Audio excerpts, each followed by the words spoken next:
കേരളത്തിൻ്റെ പ്രകൃതി സ്വത്തും പാരിസ്ഥിതിക ഗുണങ്ങളും എല്ലാം വെച്ചുകൊണ്ട് തന്നെ കേരളത്തിൻ്റെ വികസനത്തെ നമുക്ക് എങ്ങനെ കാണാൻ വേണ്ടിയിട്ട് പറ്റും? അതിനുള്ളൊരു മാർഗനിർദ്ദേശങ്ങൾ എന്തൊക്കെയായിരിക്കാം? എല്ലാ ആളുകൾക്കും പൂർണ്ണമായിട്ടും ഗുണകരമായിട്ടൊരു പദ്ധതി ഉണ്ടാവില്ല.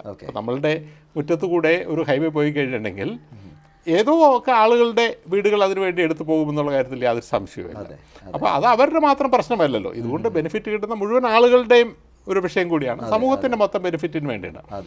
ആ ആളുകൾക്ക് കോമ്പൻസേഷൻ കൊടുക്കേണ്ട ഒരു ഉത്തരവാദിത്വം സമൂഹത്തിൻ്റെ മൊത്തം ഉത്തരവാദിത്തമാണ്. അല്ലാതെ അവരുടെ മാത്രം ഉത്തരവാദിത്തമായിട്ട് നമ്മൾ എടുക്കാൻ പാടില്ല. പരിസ്ഥിതിയുടെ കാര്യത്തിലാണെങ്കിലും അങ്ങനെയാണ്. ഈ 3 കാര്യങ്ങൾ ഉറപ്പാക്കിയതിന് ശേഷം നമുക്ക് കാര്യങ്ങൾ ചെയ്യാനായിട്ട് സാധിക്കും. അതിനുള്ള സാങ്കേതിക വിദ്യകൾ ഇന്ന് നിലവിലുണ്ട്. അതായത് പരിസ്ഥിതി ആഘാതം പഠിക്കാനാണെങ്കിലും പരിസ്ഥിതി ആഘാതം കുറയ്ക്കാനാണെങ്കിലും ബാക്കിയുള്ള ആഘാതത്തെ എങ്ങനെ കൈകാര്യം ചെയ്യണം എന്നുള്ള കാര്യത്തിലാണെങ്കിലും സാങ്കേതിക വിദ്യകൾ ഇന്ന് ലഭ്യമാണ്.